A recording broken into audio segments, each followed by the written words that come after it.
ब्रह्मर्षि पितामह पत्रिजी ब्रह्मर्षि पितामह पत्रिजी ब्रह्मर्षि पितामह पत्रिजी PMC ప్రేక్షక దేవుళ్ళందరికీ కూడా నమస్కారాలు తెలియజేసుకుంటున్నాం.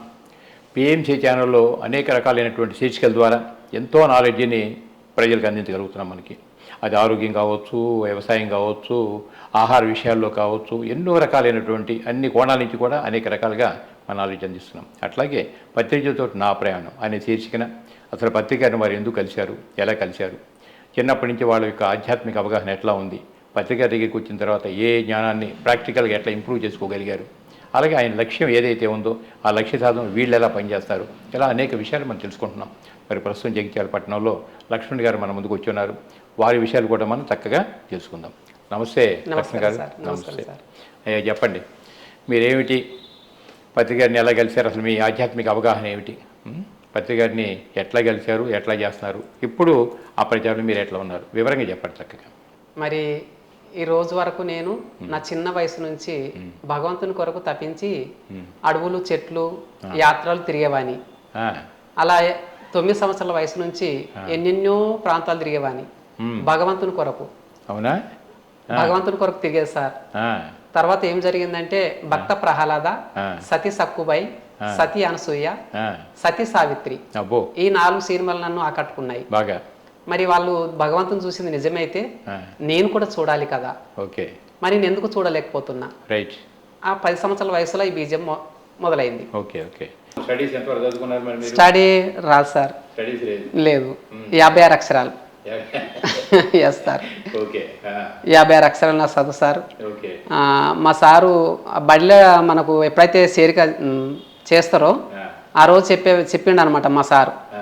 ఏమని చెప్పారంటే, ఇతనికి 1వ తరగతి వెళ్ళాడు, ముందుకు వెళ్ళాడు, 1వ తరగతి వరకే ఆగిపోతాడు అని చెప్పారనమాట. మాకు చదువు చెప్పే సార్. అప్పుడు 45 సంవత్సరాల క్రితం. తను అట్లా చెప్పి అంటే జైన్ అయితే చూడు ఆ రోజు చెప్పాడనమాట. ఇతని 1వ తరగతి వెళ్తే మాత్రము చాలా అద్భుతంగా ఉంటుంది, కానీ 1వ తరగతి వెళ్ళలేడు ఇతను అని మా నాన్నకు చెప్పాడు అనమాట. సరే, అలా జరిగిన తర్వాత 56 అక్షరాలు పూర్తి అయిన తర్వాత అక్కడికి స్టాప్. అప్పుడు ఏం చేశానంటే చాలా ఏడుస్తున్నా, నేను చదువుకోవాలి, నన్ను ఎందుకు బంద్ పెట్టిండ్రు అని మా నాన్న వారి కాళ్ళ మీద పడ్డా. మా నాన్న ఒప్పుకోవట్లేదు, ఎందుకంటే చిన్న ఒక ప్రాబ్లం జరిగిందనమాట. మా స్నేహితులు మేము కలిసి వాళ్ళు కొన్ని దొంగ పనులు చేసేవారు అనమాట ప్రయాణంలో. నేనేమో అలా చెయ్యకూడదు, ఎందుకంటే మీతో ఉన్న కాబట్టి నాకు కూడా చెడ్డ పేరు వస్తుందని కుర్రమొర్ర కొట్టుకున్న వాళ్ళు వినేది కాదు. అలాంటి ఒక తరుణంలో చాలా తప్పు చేశారనమాట. ఆ తప్పులో నన్ను కూడా మా నాన్న ఒకేలాగా చూశాడు, నీకు కూడా పాత్ర ఉంది అని. అంతేగా మరి. అప్పుడు చెప్పాను, నాన్న ప్లీజ్ నాన్న, నాకు అలాంటి వ్యసనాలు కానీ అలవాట్లు కానీ నాకు లేవు, నన్ను నమ్ము నాన్న, నీ కొడుకు నీ అన్న కానీ. మా నాన్న లేదు, జీవితంలో నిన్ను స్కూల్కు తోలను. అంటే అప్పటికి ఎంత వయసు మీకు? అప్పటికి 10 సంవత్సరాల లోపు. అంతే. ఓకే. 10 సంవత్సరాల లోపు వయసు. ఓకే. అప్పుడు చాలా ఏడుస్తున్నాను. ఏడంగా ఏమైందంటే 15 రోజులు అయిపోయింది. నాకేం చదువు మీద చాలా ఇంట్రెస్ట్ ఉంది. కానీ అప్పుడు ఏమైందంటే నాన్న తోలట్లేదు. అప్పుడు ఏడుచుకుంటా పండుకున్నాను. నిద్రలో ఒక అమ్మ వచ్చింది. ఒక అమ్మ తెల్లటి పుష్పాలతో, తెల్లటి బట్టలతో వచ్చింది. నాన్న ఏంది ఏడుస్తున్నావు అంటే, అమ్మ మా నాన్న స్కూల్కి పంపిస్తలేడు అమ్మ, ప్లీజ్ అమ్మ అంటే, మీరైనా చెప్పండి అమ్మ అంటే, సరే తెల్లారి లేసి మీ నాన్న కాళ్ళ పైన పడు అని చెప్పింది. కలలో మీ నాన్న పాదాల పైన పడు అని చెప్పారు. అని తర్వాత ఓకే తెల్లారి లేచి సప్న నుంచి లేచి పాదాల పైన పడ్డాను. మాట ఇచ్చినట్టు ఒకటే నాది, అంతే, తిరుగులేదు అన్నాడు. మీ నాన్నగారు ఏం చేసేవాళ్ళు? బండ పని, వ్యవసాయం, బండ. అలా అంటే నేను 5వ సంతానం. 5 అన్నదమ్ములము, ఒక చెల్లెలు. అన్నదమ్ముల్లో 4వ సంతానం నేను. అప్పుడు ఏం జరిగిందంటే ఆ అమ్మ ఆ రోజు ఆయన ఒప్పుకోలేదు, మళ్ళీ 2వ రోజు అట్నే జరిగింది, మళ్ళీ 3వ రోజు అట్నే జరిగింది. 3వ రోజు వచ్చి ఏమైంది నాన్న ఒప్పుకున్నాడంటే, లేదమ్మా ప్లీజ్ అమ్మ ఒప్పుకుంటలేడు అన్నాను. అప్పుడు అమ్మ అన్నది, నీకు చదువుకోవాలని ఇంట్రెస్ట్ ఉందా, సరే పలక బల్పం తెచ్చుకో అనగానే బల్పం పలక తీసుకొచ్చి ఇచ్చాను. అక్షరాలు పెట్టించింది. ఓకే నాన్న ఇదే దిద్దుకో చాలు. ఇదంతా కళ్ళలో జరిగిందే ఫిజికల్ కళలో జరిగింది, అంత కళ్ళలోనే. కళలో జరిగింది. ఓకే. 3 రోజులు వరుసగా. అబ్బా. 3 రోజులు వరుసగా. ఓకే. 3వ రోజు నాడు ఇట్లా అక్షరాలు పెట్టించింది అనమాట. ఓకే. పలక పైన అక్షరాలు పెట్టించి ఇవే దిద్దుకో, ఓకే. మీ నాన్న ఒప్పుకుంటలేడు కదా, ఓకే. ఓకే నేను ఉన్నాను కదా, ఓకే. అక్షరాలు దిద్దుకో అని చెప్పింది. ఉమ్. ఇంకా అప్పటి నుంచి ఏం జరిగిందో రొటేషన్ నా లోపని జరిగిపోయింది. ఓకే.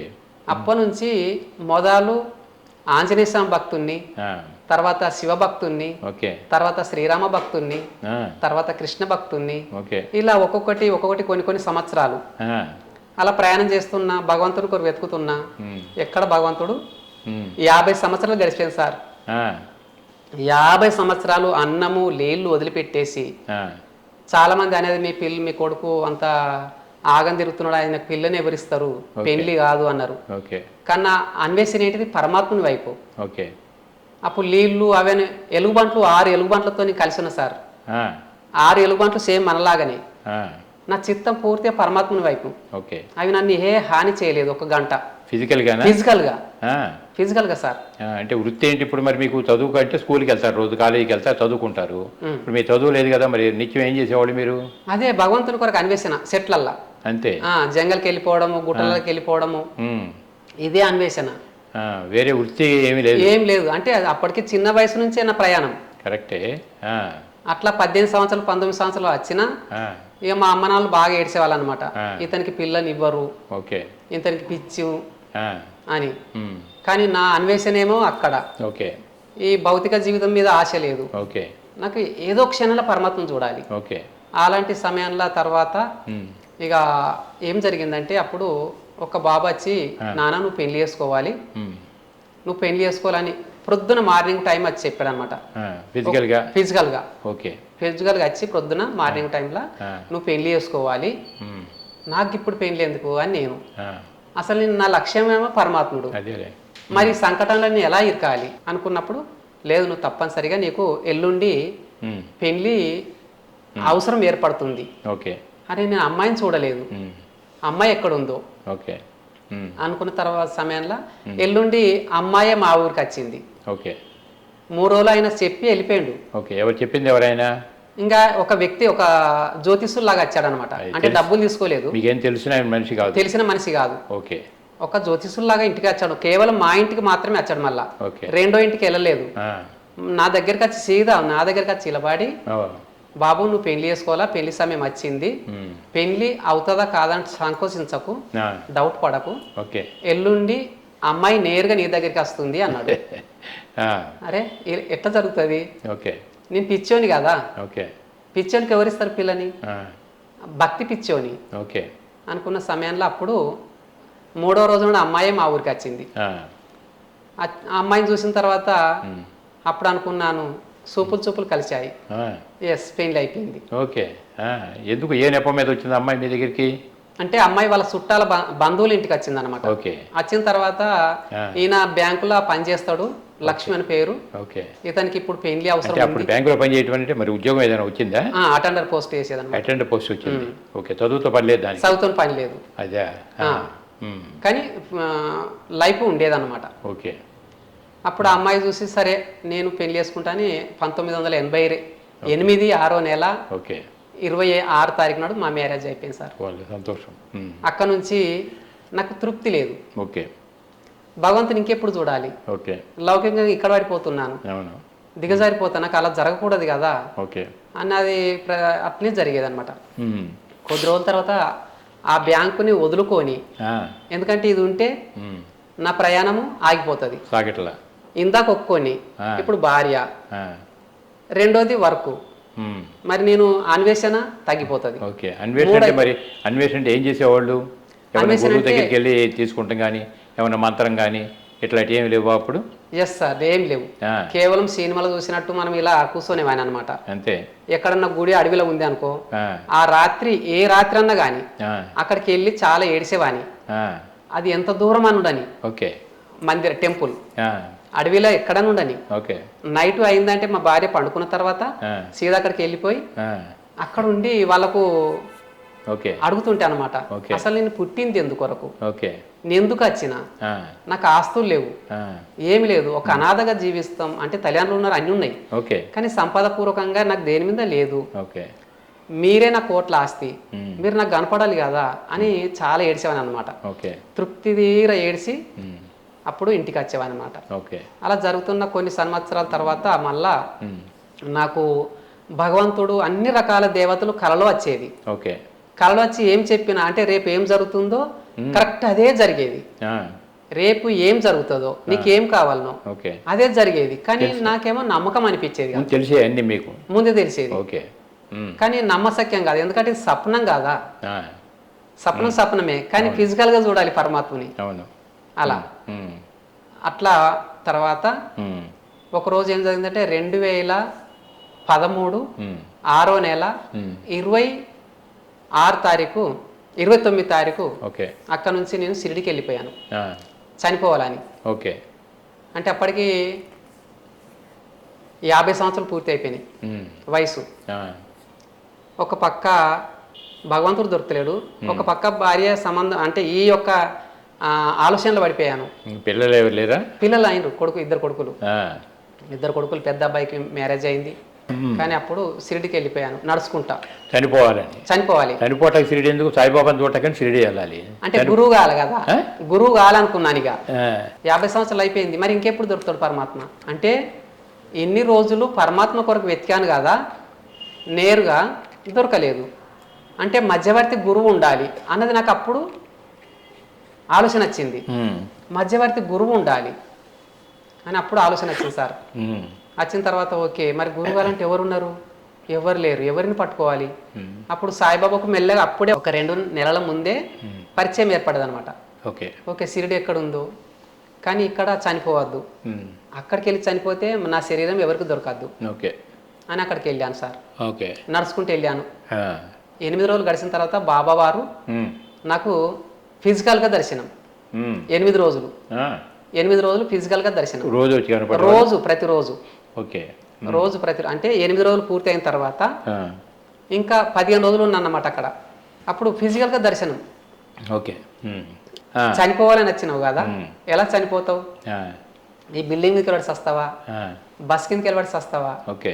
ఒక్కసారి పడి చూపియ్యు, నీ బాడీకి ₹1 ఖర్చు లేకుండా ఇంటికి పంపిస్తాం శవానికి. ఆ, ఆయన బాబా చెప్పారా? బాబా చెప్పారు. ఓకే. ఇంటికాడ ఏం జరిగిందో తూచ తప్పకుండా బాబావారు చెప్పేది రోజు. ఆ, అలా చెప్పి అది కాదయ్యా, మ్మ్.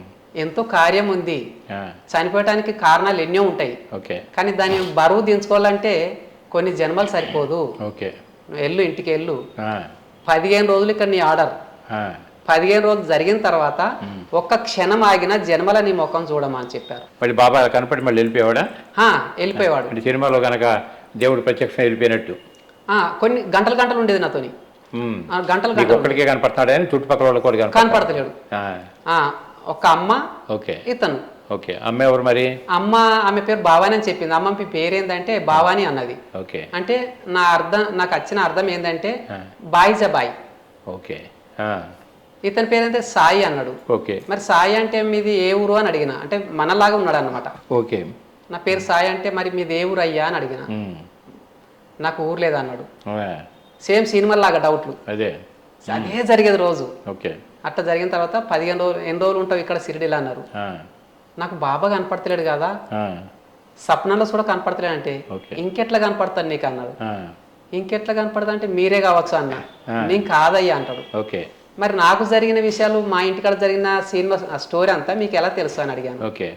అంటే అది అంతేనయ్యా అంటాడు. ఓకే. సరే అనుకున్నాం. తర్వాత ఎల్లుండి ప్రొద్దున 6 గంటలకు మీ ఇంట్లో ఉంటున్నావా అన్నాడు. ఓకే అని చేతిలో ఇట్లా పట్టుకున్నారు. ఫైనల్ 3 రోజులు ఉంది. ఇక 3 రోజుల తర్వాత ఏం చేశారంటే ఇంట్లో ఏ చేతు కావాలి నీకు అన్నారు. అంటే నాకు 2 కావాలన్నాను. 2 కావాలంటే 2 ఎట్లా నీకు అవసరం, అవ్వగాల బువ్వగాల ఏదన్నా ఒకటి అడుగు అన్నాడు. మరి నాకు తెలియదు అన్నాను. సరే మరి ఇప్పుడు నీవు మేము చెప్పినట్టు వింటావా అన్నారు. ఇంటవా 3 సార్లు అనిపించారు. అనిపించిన తర్వాత ఈ చేతి వదిలాడు లెఫ్ట్. ఏముంది ఇలా అన్నాడు. ఏం లేదు. ఒక బాబుని నమ్మినావు కాబట్టి నీ జీవితం రోడ్ పైకి వచ్చింది, ఓకే. తస్మాత్ జాగ్రత్త, ఆ, తక్షణమే తనను వదులుకొని ఆ, నీ గమ్యం నువ్వు చేరుకో. ఆ, ఈ చేతిలో వదిలాడు. ఆ, ఇంట్లో ఏముంది? ఆ, చాబీ ఉంది. ఆ, ఇది ఏంటిది? నీ ఓకే. జీవితం. ఓకే. నువ్వు ఏది కావాలనుకుంటే అది అవుతుంది. ఓకే. అందుకని ఎల్లుండి ప్రొద్దున 6 గంటలకు ఆ. నీ ఇంట్లో ఉంటున్నావు ఓకే. అని చెప్పి ఆ. నయాన్న భయాన్న నన్ను అక్కడి నుంచి పంపించారు. పంపించారు. ఓకే. బస్సు ఎక్కేదాకా వదిలిపెట్టలేదు. బస్సు ఎక్కిన తర్వాతనే అప్పుడు ఇంటికి వచ్చిన తర్వాత కరెక్ట్ సార్ ఆ, 600 కిలోమీటర్ల ప్రయాణంలో ఆ, వాళ్ళు ఎల్లుండి ప్రొద్దున 6 గంటలకు అన్నారు కదా, అవును. కరెక్ట్ 1 సెకండ్ ఇటుగా లేదు, 1 సెకండ్ అటుగా లేదు, కరెక్ట్గా 6 గంటలకు మా ఇంట్లో ఉన్నా. ఇంటికి వెళ్ళేసరికి 6 అయ్యేసరికి. 6 అయింది కరెక్ట్. ఓకే. ఉమ్, అయితే అప్పుడు అడిగాను బాబాని, మరి నా లోపల భయము బొగులు ఇదంతా ఉంది కదా, ఆ, అశాంతిగా ఉన్నాను, మరి శాంతి జరుగుతలేదంటే ఆ, నీ ఇంటిలో అడుగుపెట్టిన క్షణమే ఆ, నీకు మనశ్శాంతి కాకపోతే నీ 2 పాదాల చెప్పులు నా మెడలెయ్యి అన్నాడు. ఓయ్.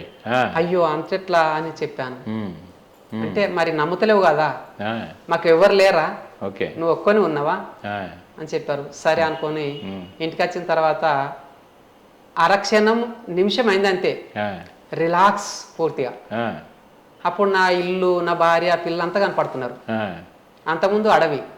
అప్పుడు సాయిలీల అమృత పుస్తకాన్ని పారాయణం చేశాను. ఆ, 7 రోజులు ఉమ్, సప్తాహం చేశాను. ఓకే. అంటే 5 కిలోమీటర్ల దూరము నడిచిపోయేది. కోర్టుల దగ్గర సాయిబాబా టెంపుల్ ఉంటుంది మా ఊరు నుంచి. ఓకే. అక్కడికి ప్రొద్దున సాయిబాబా లీలామృత పుస్తకాన్ని 7 రోజులు పారాయణం చేయాలని అనుకున్నాను. ఓకే. అనుకొని ప్రొద్దున 4 గంటలకు స్నానం చేసి నడుచుకుంటూ పోయేది 5 కిలోమీటర్లు ఓకే. 7 రోజులు. ఆ, అక్కడ బాబా ఏం మాట్లాడిండో, ఈ అమ్మ ఏం మాట్లాడిందో ప్రతి మాటలు ఇండ్లు ఉన్నాయి, పుష్పంలో ఉన్నాయి, పుస్తకంలో ఉన్నాయి. ఓకే. ఓకే. అవిటం చూసుకుంటే చాలా ఏడ్చాను. అరే ఓకే. ఏంది ఉమ్, నాతో ఇప్పుడు మాట్లాడిండ్రు కదా, ఓకే. మరి అక్షర ప్రింట్ ఎప్పుడో కొట్టింది, ఉమ్, ఎట్లా ఇది కరెక్ట్ మ్యాచ్ అయింది, ఓకే. ఇల్లు 100% ఆళ్ళే, కానీ నన్ను నమ్మనీయలేదు ఓకే. అని అప్పుడు ఉమ్, ఏడ్చిన తర్వాత తెల్లవారుజామున అంటే సప్తాహం పూర్తి అయిపోయింది. 7 రోజుల ఓకే.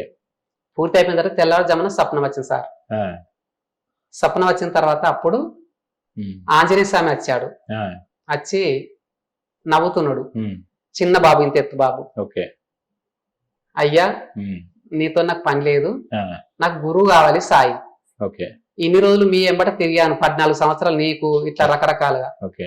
50 సంవత్సరాలు ఎత్తికాను, ఇప్పుడు నీతో నాకు పని లేదన్నాను. ఆ, అప్పుడు తను పెద్ద రూపం చూపించాడు. ఆ, పెద్ద రూపం అయిపోయింది. ఆ, ఆయన నాకు అద్దయ్యా, దయచేసి నాకు గురువు కావాలి ఓకే. అని అన్నాను. ఉమ్, మళ్ళీ ఎంబటే ఆయన సాయి మారిపోయాడు. అంటే ఇదంతా కల్లో.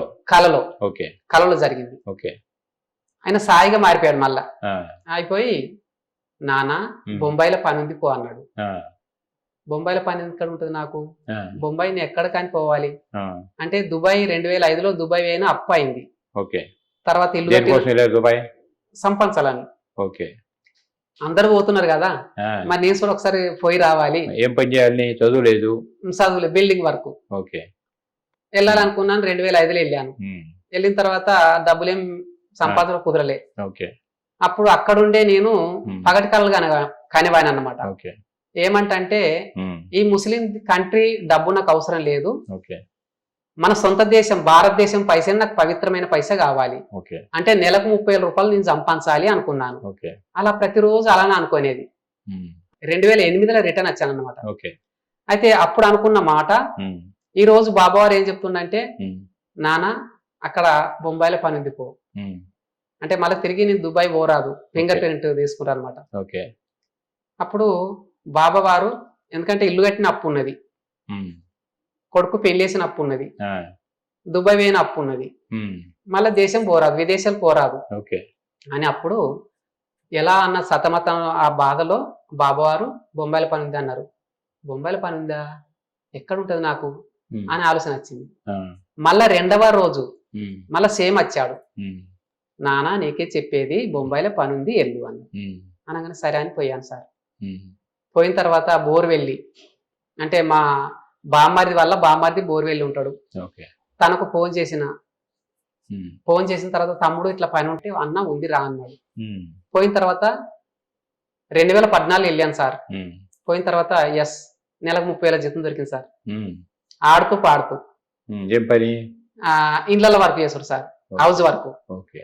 గుజరాత్ వాళ్ళ ఇండ్లు ఉంటాయి కదా, ఏముంది? అక్కడ బరోడా బ్యాంకు 4 ఆఫీసులు 4 ఇండ్లు, ఓకే. సాఫ్ సఫాయి చేయడం, ఓకే. ఫ్యామిలీ.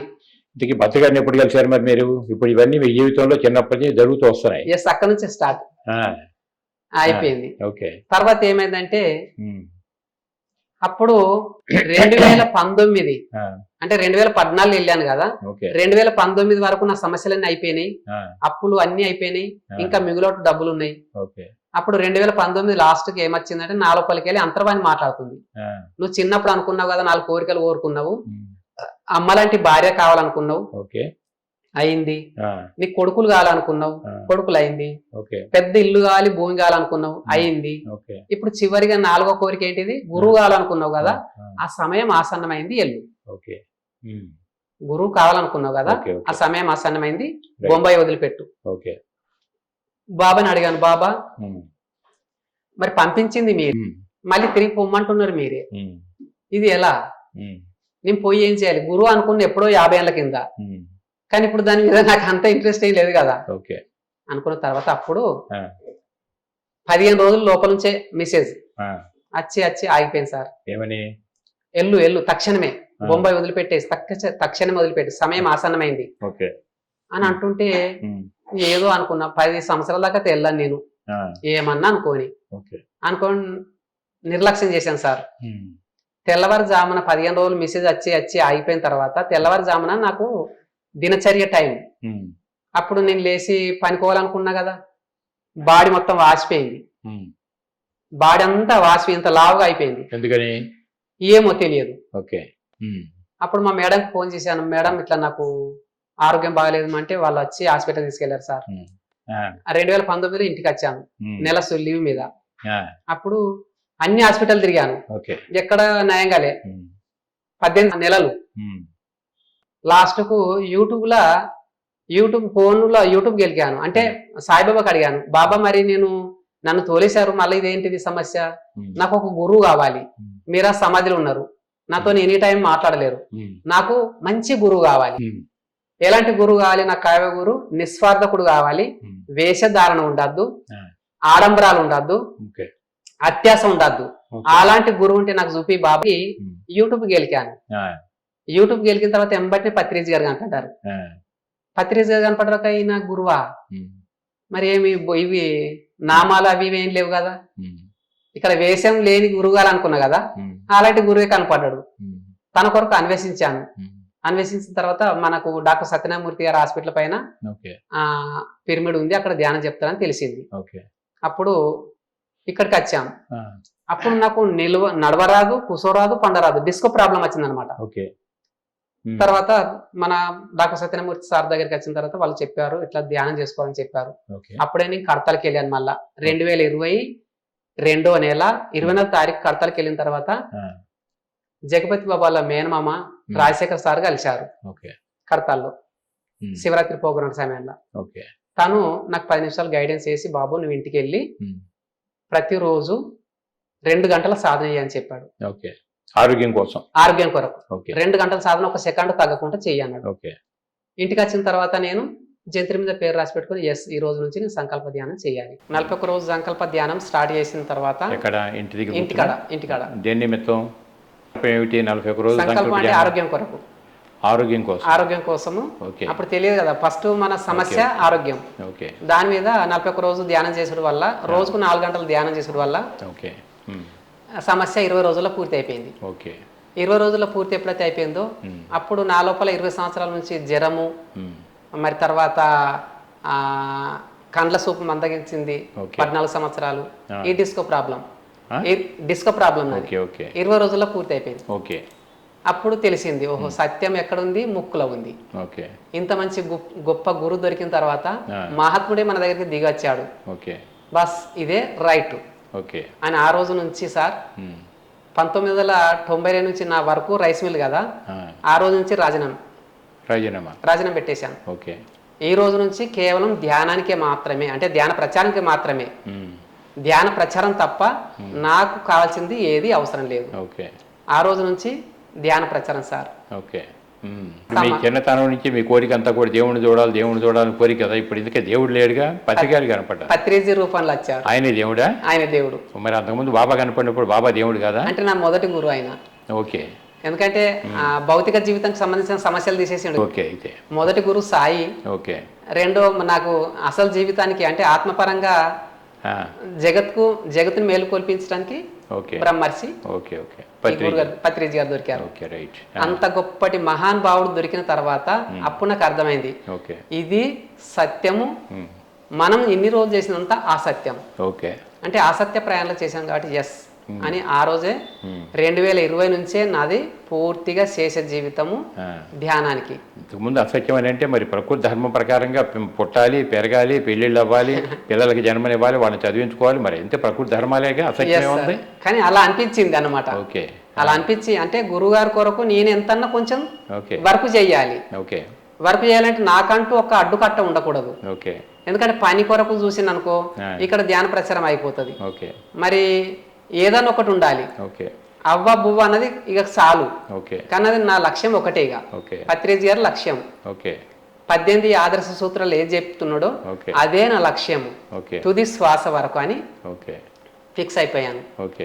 అప్పటి నుంచి సార్ 2020 నుంచి ₹1 పని ఇప్పటికి లేదు. బస్ ఇల్లు గడవడం ఎట్లా మరి? పెళ్ళం పోషించుకోవాలిగా. మా ఇద్దరు కొడుకులు కొంచెం మానసిక వికలాంగులు కదా, వాళ్ళకి వచ్చిన కొంచెం పింఛన్ వస్తుంటాయి కదా సార్, ఆ పింఛన్ పైన మా జీవితం అంతే. ఇంకా పని అంటూ వదిలేసుకున్నాం. కేవలం ధ్యాన ప్రచారము, ప్రతి గురువారం మన ఇంటికాడ క్లాసు, అన్ని గ్రామాల వాళ్ళు వస్తారు, అన్నదానాలు, ఎవరి దగ్గర డబ్బులు అడగపోవడం, అలా అంటే గురు పరంపరలో అన్నదానం అనేది ముఖ్యమైనదే పత్రిజీ గారు చెప్పారు కదా. ఇది మన పిరమిడ్ కాడ జరగాలి. 2 పిరమిడ్లు కట్టుకున్నాం మా ఊళ్ళో. మీ ఇంటి దగ్గర? మా ఇంటి దగ్గర ఒకటి, మా పక్క మా ఊళ్ళోనే ఇంకో వీధిలో ఒకటి. సంసారం గడవటానికి ఆదాయం సరిపోతుందా మరి మీకు అప్పుడు? ఇప్పుడు డబ్బు మీద లేదు సార్. అవునా? కానీ ఎలాగని వెళ్తుంది, ఎలాగనో వెళ్తుంది. అంటే పశుపక్షాదులకు లేని నిలువ మానవుడికి ఎక్క నుంచి వచ్చింది. అంటే అత్యాస ప్రయాణంలో మనం జీవితం అస్తవ్యస్తం అవుతుంది కదా. ఎస్, నారు పోసిన వాడే నీరు పోస్తాడు అన్న సత్యాన్ని నిర్పించి చూపిస్తాను అని బస్ అక్క నుంచి నిర్ణయం చేసుకొని. మరి జనాల దగ్గరికి వెళ్తే ఇదంతా వేదాంతం అయ్యా, వేదాంతం మనకెందుకు, ముందు కావాలి కదా, ధనం మూలం ఇదం జగత్ అంటారు, రూపాయలేంది ఏమి లేదని. ఇప్పుడు నేనేం చెప్తానంటే చెప్పండి. ధ్యానం మూలం ఇదం జగత్. ఓకే, సరే చెప్పండి. ఇలా చెప్తాను సార్. ఓకే. అలా ప్రతి నడిచిపోవడం, డబ్బులు లేక నడిచిపోవడం, ఎక్కడ ఊర్లో అయినా సరే నడిచిపోవడం, ధ్యానం అందివ్వడం, ధ్యాన ప్రచారం. అంటే ధ్యాన విశిష్టత ఏంటిది, ధ్యానం ద్వారా మనకు లాభాలు ఏంటి, సుఖం ఏంటిది, మనం ఏ ప్రయాణం చేస్తున్నాం, ఇలాంటి చక్కగా వివరించడం జరుగుతుంది అన్నమాట క్లాసుల్లో వివరించడం. ఎక్కడ క్లాస్ చెప్పడానికైనా మీరు వెళ్ళి క్లాస్ చెప్తారు? ఎక్కడికైనా, ఆంధ్ర అయినా సరే. ప్రతి సంవత్సరం మనకు వశిష్ఠ గౌతమ్ ఉంటుంది కదా, అక్కడికి వెళ్తాను ప్రతి సంవత్సరం. వెళ్ళి తిరుగు ప్రయాణంలో మళ్ళీ అన్ని గ్రామాలు పాదయాత్ర చేసుకుంటూ ధ్యానం చెప్పుకుంటూ వస్తాం. నాతో పాటు అజయ్ బాబు ఉంటాడు. అతను 25 సంవత్సరాలు, మా ఊరు పక్క ఊరు. తను నేను ఇద్దరం కలిసి ఆంధ్ర, కడప, కర్నూలు, పేరవరము, తర్వాత తిరుపతి, అక్కడక్కడ బండ్లు ఎక్కేది. 30 కిలోమీటర్లు తక్కువ ఉంటే నడిచిపోయేది, 50 పైన ఉంటే బండ్లు ఎక్కేది అన్నమాట. అలా కడప, కర్నూలు, తర్వాత మనకేంటిది నందవరము, కాశీరెడ్డి నాయన జ్యోతి క్షేత్రం, ఇలా అన్ని బ్రహ్మంగారి మఠం, ఎక్కడెక్కడైతే మనకు వెళ్ళి ధ్యానం చెప్పాలనిపిస్తుంది అక్కడికి వెళ్ళిపోవడం అనమాట. 5వ నెల మనకి, ఇంతకుముందు 5వ నెల 20 రోజులు సార్, 20 రోజులు చాలా ఎండాకాలం, వేసవి కాలం, అలా చెప్పులు లేకుండా నడిచి ఎన్నో గ్రామాల ధ్యాన ప్రచారం చేసుకుంటూ వచ్చినాం సార్. అసలు సార్ని కలిసారా మీరు? ఎందుకో పత్రికారిని కలిసాను సార్. ఏ సంవత్సరం? మొదటిది 2020లో ఇక్కడనే కలిశాను, జగిత్యాల్లో. కలిసినప్పుడు మరి ఏమన్నారు మీరు? సార్ని ఏమడిగారు? ఆయన ఏం చెప్పారు? డాక్టర్ సత్యనామూర్తి గారు నా చేతులు వేపించి, సార్ ఈయన మంచి తొందరగా, అంటే ధ్యానాలకు 6 నెలలు అవుతుంది కానీ చాలా మందిని మార్చాడు, చక్కటి వర్క్ చేస్తున్న వాళ్ళకి పిరమిడ్ కావాలి సార్ అన్నాడు. ఓకే అన్నాడు. ఇట్లా అన్నాడు సార్. వెంటనే నాకు హాస్టల్ గా పిరమిడ్ వచ్చింది సార్. హాస్టల్గా పిరమిడ్ వచ్చింది బస్ వెంటనే 11 రోజుల్లో పిరమిడ్ నిర్మాణం అయిపోయింది. ఓకే. మెరకబ్బా పిరమిడ్ 14x14. దాని తర్వాత మళ్ళీ 18x18 పిరమిడ్ వచ్చింది. అలా ఎందరో సమస్యలు క్లియర్ మా ఇంటికి వచ్చిన వాళ్ళకు సమస్యలు పటక్కన మంచిగా ఆవుడు. అలా ఎన్నో గ్రామాల వాళ్ళు మన ఇంటికి వస్తుంటారు ప్రతి గురువారం. అలా ఆంధ్ర, తెలంగాణ, మహారాష్ట్ర వెళ్ళడం. భాష మరి తెలుగుతో పాటు హిందీ వస్తుంది సార్. హిందీ తెలుగు. హిందీ తెలుగు. ఓకే. అంటే ఎలా చెప్పాలనో పత్రిజ్ గారే చూసుకుంటాడు సార్. అదేలే. అంతా అతనికి వదిలిపెట్టేస్తాను. ఓకే. అయ్యా మహాన్ బాబా మీ ఆరులకు నాకు తీసుకోండి, నేనేం చెప్పాలో నాకు తెలియదు, మీరే. అలా అలా ఎన్నో గ్రామాల్లో సహకార జగత్తుకి కానీ అంటే సహకార రహాలీలో కానీ క్లాసుల్లో కానీ చాలా వెళ్ళడం జరుగుతుంది అయ్యా. రైట్ అన్న. మరి ఆహారం విషయంలో చిన్నప్పటి నుంచి మీరు మాంసాహారులా శాఖాహారులా? చిన్నప్పటి నుంచి ఫుల్ మాంసాహారం సార్. మరి ఎప్పుడు మారింది, ఎలా మారింది? ఈ 2020లో ఎప్పుడైతే పత్రిజ్ గారి మార్గాలకు వచ్చానో తక్షణమే నా నుంచి అది వెళ్ళిపోయింది. సుక్క ముక్కు లేకుండా ఉండను నేను తక్షణమే 3వ రోజే కట్ అయిపోయింది. చెప్పారు ఎవరన్నా మీకు? ఎవరు చెప్పలేదు, ఆటోమేటిక్ అయిపోయింది. మా ఇంట్లో పూర్తిగా మా భార్య, 2 పిల్లలు, మా కోడలు, మా అన్నదమ్ములం అందరం ధ్యానం చేస్తాం. మా అన్నదమ్ములం, మా చెల్లెలు, మొత్తం కుటుంబం అంతా శాకాహారం. కుటుంబం జాయింట్. అట్లా మళ్ళీ మా గ్రామాల్లో అన్ని గ్రామాల్లో చెప్పే కాడ కూడా అందరూ శాకాహారు సార్. చాలా మంది శాకాహారులు. అంతే వాళ్ళు ఏదన్నా పొరపాటు చేస్తుంటే నాకు అర్థమయ్యేది. ఒకవేళ తంబాకు బుక్కుతున్నారు అనుకో సాటుకు, నాకు ఇక్కడ అర్థమయ్యేది. మీరు తంబాకు బుక్కుతున్నారు కదా, మా ధ్యానం ఎట్లా కుదురుతుంది మీకు? తంబాకు ఇప్పుడు అంబారు అలాంటివి వేసుకుంటారు కదా, ఇవి వేసుకున్న తర్వాత మీకు ధ్యానం ఎలా కుదురుతుంది? పత్రిజర్ మనకి ఏం చూపించారు? ఆయన ఏది ఆచరించారో మనం అది ఆచరిస్తేనే నిజమైన ధ్యానం. నటిస్తే ఏమిటి, నటించే వరకే ఉంటుంది. అలా ఎందరో ప్రాబ్లమ్స్ అన్ని క్లియర్ అయిపోయినాయి సార్. సంతోషం. అలా చక్కటి ర్యాలీలు ఇవన్నీ కూడా చేస్తుంటారా? ర్యాలీలు ఎంత దూరమైనా సరే సార్, ర్యాలీలకు వెళ్తాం, క్లాసులకు వెళ్తాం. ధ్యానం గురించి పిఎంసి ఛానల్ గురించి కూడా చెప్తుంటాం. పిఎంసి ఛానల్కు మనం ఎంతవరకు అయినా మన వంతు, ఎందుకంటే మనకు పిరమిడ్ అన్నది ఛానల్ అన్నది పత్రిజ్ గారి ఒక హృదయం, వారి యొక్క లక్ష్యం. ఆ లక్ష్యం కొరకే మనం జన్మ తీసుకున్నాం, అంతగా తప్ప ఏం లేదు. దీన్ని మనం మధ్య మధ్యలో మనం గ్యాప్ చేసినాం అనుకో మరొక జన్మకు ఉంటది మనకు. కావున ఈ జన్మలే మనం పూర్తి చేసుకుంటాం. అలా చెప్తా సార్. చాలా మంది అంటుంటారు మీకు చదువు రాదు కదా, మరి ఎట్లా వస్తున్నాయంటే ధ్యానం మహిమ. మరి అంతకుముందు మాటలు రాకపోతుండే నాకు, అంటే ఎలా మాట్లాడో తెలియకపోతుండే. కానీ ఇప్పుడు అంతరంగం నుంచే లోపల నుంచి బయటకు వస్తున్నాయి, లోపల నుంచి వస్తున్నాయి సార్. బట్టి పట్ట మళ్ళా బట్టి చెప్పుడు అన్నది ఉండదు. 28 జన్మలు చూసుకున్నా. 4 జన్మల్లో మా చిన్న కొడుకు, 4 జన్మల్లో మా కొడుకే. మళ్ళా 4 జన్మల్లో నీటిలో పడి చనిపోవడం చిన్న కొడుకు. 5 సంవత్సరాల వయసు వచ్చిందంటే నీటిలో పడి చనిపోవడం. ఈ జన్మలో కూడా అదే జరిగితే పట్టుకున్నాను. అట్లా బాగుంది. ఇప్పుడు ఇంక మరి ఇప్పుడు పత్రికా ఆశయాలు మీ ఆశయాల కింద మొత్తం ప్రచారం చేస్తున్నారు, శాఖాహార ర్యాలీలు ఇవన్నీ చేస్తున్నారు. ఇంకా పుస్తకం చదవటం రాదు కాబట్టి ఇంచు మీకు ఏమనిపిస్తాయి? పుస్తకాలు కూడా కొంత వస్తుంది సార్. చదువుతున్నారు ఇప్పుడు? చదువుతున్నాను. మనకు తులసి దళం, మరణం లేని మీరు, పత్రిజ్ గారి పుస్తకాలు చాలా ఇష్టం సార్. ధ్యాన జగత్తు, ధ్యాన జగత్తు కూడా వేయించుకుంటున్నాం. ఇప్పుడు రొటేషన్ అయిపోయింది చదువు వచ్చింది సార్. బాగుంది.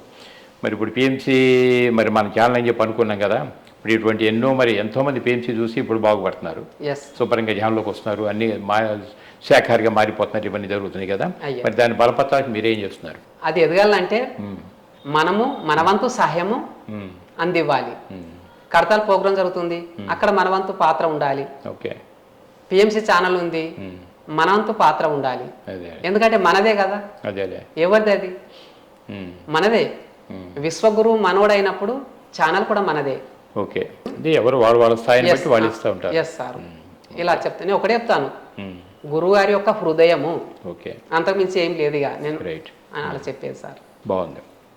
మరి ఫైనల్గా పిఎంసి ప్రేక్షకులు మీరు ఏం చెప్తున్నారు? మరి ఇప్పుడు ప్రేక్షకులు అంతా వింటూ ఉన్నారు కదా, వాళ్ళకి ఏం చెప్తున్నారు మీరు? పిఎంసి ఛానల్ యాజమాన్యానికి, పిఎంసిని చూస్తున్న మన ధ్యాన మిత్రులందరికీ ప్రణామం చేస్తూ మరి మనమందరము ధ్యానం చేస్తూ ధ్యాన ప్రచారం చేస్తూ మరి మనవంతు పాత్ర పోషించడానికి మనవంతు సహాయం ఛానల్కు కడతల్ ట్రస్ట్కు మనవంతు పాత్ర అంటే ఎంత వీలైతే అంత అందించి మన కర్తవ్యాన్ని మనము నిర్వర్తించుకోవాలని కోరుకుంటున్నాను. శాకార జగత్తు, ధ్యాన జగత్తు, పిరమిడ్ జగత్తు ఈ 3 రత్నాలు మాత్రం మనకు అవసరం. ప్రపంచము ధ్యానమయం కావాలి, శాకారమయం కావాలి, పిరమిడ్మయం కావాలి. Right masters. లక్ష్మణ్ గారి జగిత్యాలలో ఉంటారు. లక్ష్మణ్ గారు చిన్నతనం నుంచి చదువు లేకపోయినప్పటికీ కూడా ఒక దైవాన్ని చూడాలి అనేటటువంటి ఒక సంస్కార బలం ఏదైతే ఉందో ఆ బలంతో ఆయన ప్రయాణం అంతా కూడా సాగించుకుంటూ ప్రకృతి ధర్మం ప్రకారంగా అనుకోకుండా ఆసక్తి ఉన్నా లేకపోయినా వివాహం జరగటం కానీ పిల్లలకి జన్మనివ్వటం కానీ జరిగినప్పటికీ కూడా ఒక ఇన్స్టిట్యూషనల్ పవర్ తోటి మంచి గురువు కావాలనుకోవటం, మంచి గురువు జరగటం, దొరికిన దగ్గర నుంచి అప్పుడు ధ్యానం యొక్క గొప్పతనం కానీ ఆహారం యొక్క గొప్పతనం ఇవన్నీ కూడా ఆయన తెలుసుకుంటాం. మరి పూర్తి శాఖాహారిగా ఉండి ఇంత ధ్యాన ప్రచారం చేస్తూ ఈరోజు ఎక్కడే కార్యక్రమాలు ఉంటే ఆ కార్యక్రమాలన్నీ కూడా ముందుకు తీసుకెళ్ళటానికి చేదోడు వాదోడుగా ఆయన వల్ల అయినంతవరకు ఆయన పనిచేస్తున్నారంటే గురువుల యొక్క గొప్పతనం ఏంటో ఆయనకు అర్థం చేస్తుంది. మరి ఏ మాత్రం చదువులేనటువంటి ఆయనలోనే అంత ఆసక్తి కలిగినప్పుడు కొద్ది గొప్ప చదువుకున్నాం, మరి ప్రాపంచిక జ్ఞానం మనకు ఉంది కాబట్టి ఆధ్యాత్మిక చింతనలో మన ఆత్మ పురోగమనం కోసం మనమేం చేయాలి అనే విషయాలన్నీ కూడా మరి లక్ష్మణ్ గారు చెప్పడంలో ప్రత్యక్షంగా కానీ పరోక్షంగా కానీ మన అభివృద్ధి ఏంటంటే మనం కూడా దృష్టి సారించగలిగినట్టయితే ఎటువంటి చీకూలి చింత లేకుండా నిశ్చింతకరమైనటువంటి మంచి జీవితం జీవించడానికి ఇటువంటివి ఎన్నో మనకు ఉపయోగపడుతున్నాయి. కాబట్టి మనం కూడా ఈ విధంగా మరి చక్కగా ధ్యానం చేస్తూ శాఖాహారిగా మారి ఉన్నతంగా ఎదగాలని మరొకసారి నేను కోరుకుంటూ ఇంత అద్భుతమైనటువంటి నాలెడ్జ్ మనకు అందించినటువంటి లక్ష్మణ్ గారికి మరొకసారి ధన్యవాదాలు తెలియజేస్తాను. నమస్కారం సార్.